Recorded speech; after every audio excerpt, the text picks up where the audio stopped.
This just in. Wow, it's like this is a news desk. It is a news desk, AC3. Is it the Creek this week? So you get all that's newsy and up to speed, what's top of mind, What's everything going on? that's happening at AC3. And it's September. We just had the best weekend of our Oh, lives. it's so incredible. VisionCast was amazing. Amazing, man. So it was I hit some really amazing great. volleyball. And hey, man, you were really great there. Yeah. Except for the hammy that you pulled. But other than that, if you miss a VisionCast Did you just AC3, speak that listen, to you existence? yikes. In case you're not up to speed, we are saying all of this because VisionCast hasn't happened yet. But we are anticipating an amazing weekend. And so you are apparently hearing a full this hamster. afterwards, and you are hearing this in the middle of September. So this is the launch of our fall ministry season. Yes. And we have begun... Means nachos. Which means nachos? What are you talking Taco about? bars. I don't understand. That's what youth ministry does. Oh, okay, Yeah. got it. All right. So apparently, synonymous. The launch of the youth ministry season has tacos and nacho bars. Excellent. Well, you know what it has in Big Church? What? It's got Robin Hood. Yeah. It's got a major dramatic production. So this Rick, whole month. I'm concerned about what I saw in the auditorium today. Yeah. There was a line from the ceiling. Exactly. Without giving too much away, there will be special effects. Okay. Is our insurance? I'm hoping our church insurance is up to speed. So just saying, if you want to come to church, just know we will ask you to sign some waivers, Right. that sort of thing. No, I'm just kidding. It's going to be perfectly safe. Great. It's great. It's just great for the little children. But what's the theme? What's the theme? Tell us the theme. A Robin Hood. It's all about grouping. Right. So all about grouping. The subtitle of the series is A Tale of True Camaraderie, and we're going to talk about biblical community and how we were made for relationships. So this also corresponds to the launch of our life groups. So I want to talk to you about that. Yeah. Because with Pastor Dan going off into the sunset, taking on a new job somewhere else, On a white horse. You've taken over With a sword. community responsibility in the development of small group at AC3. So first of all, we got something new.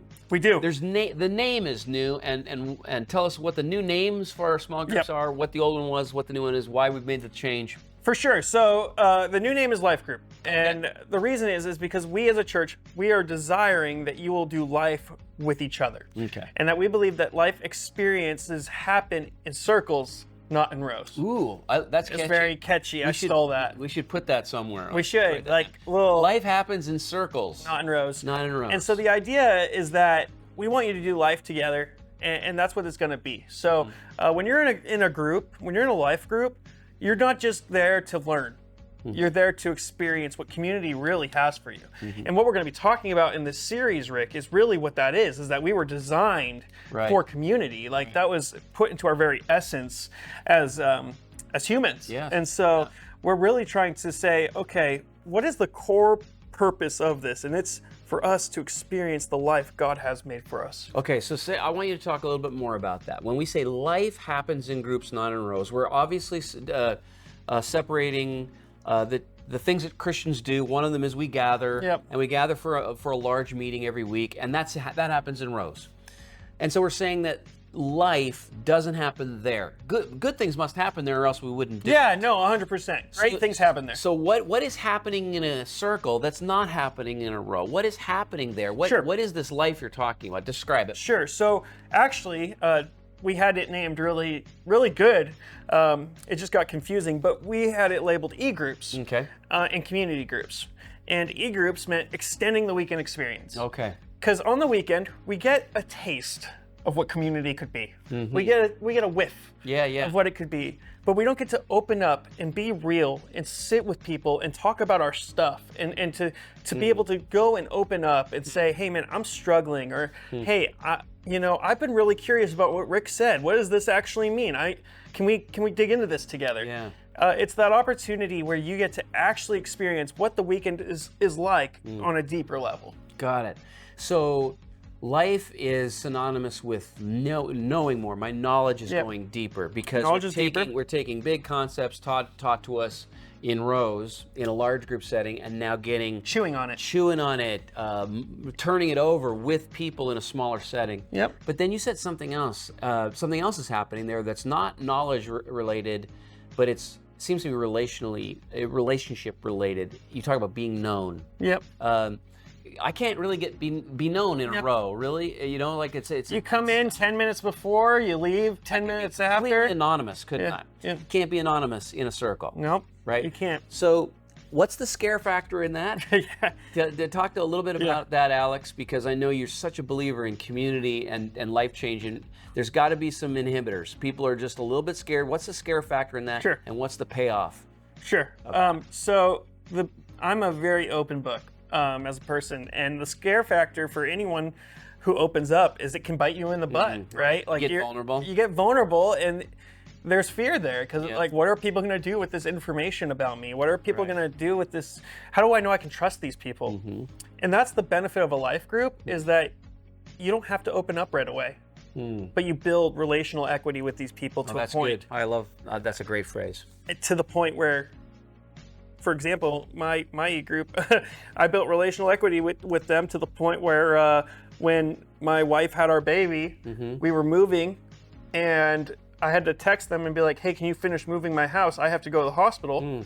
And I come home to a fully moved in house. Wow. Not only that, Are you kidding? They brought us Chipotle. Yeah. And it was like, that was the opportunity. And I could have sat there and said, man, I'm not being man enough. I'm not, you know, why am I making people do this for me or having people help me? And it took me a minute to say that. And then on another note, you know, we've had people in our group go through some traumatic accidents. And our group has been there for them when trauma hits and when the world flips upside down in a matter of a second. We've been able to show up for those people. And so that's part of what that life group's for, is that we realize that, guess what? Life happens outside of a Sunday morning. Right. And that this group should be around you for that moment when something happens and you need somebody.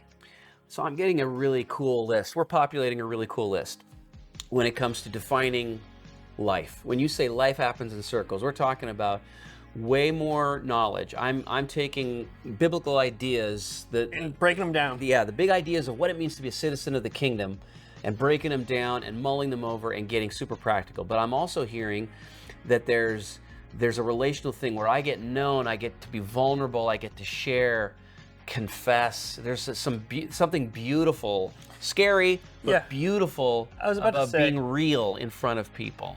Yeah. And just before you get to the third thing, just to finish the list, is care. Yes. So you just talked about two incredible examples where, I mean, I'm in the hospital and there's a massive emergency. Somebody's sick, somebody's got a heart attack, somebody's whatever. And who's there? Frontline. Who's the first people? My group, my circle. Yeah. So knowledge,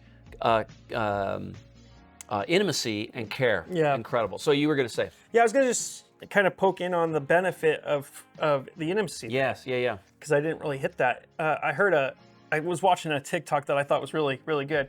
It said, how do you know that you have a good friend? And a good friend is those that accept you at your worst.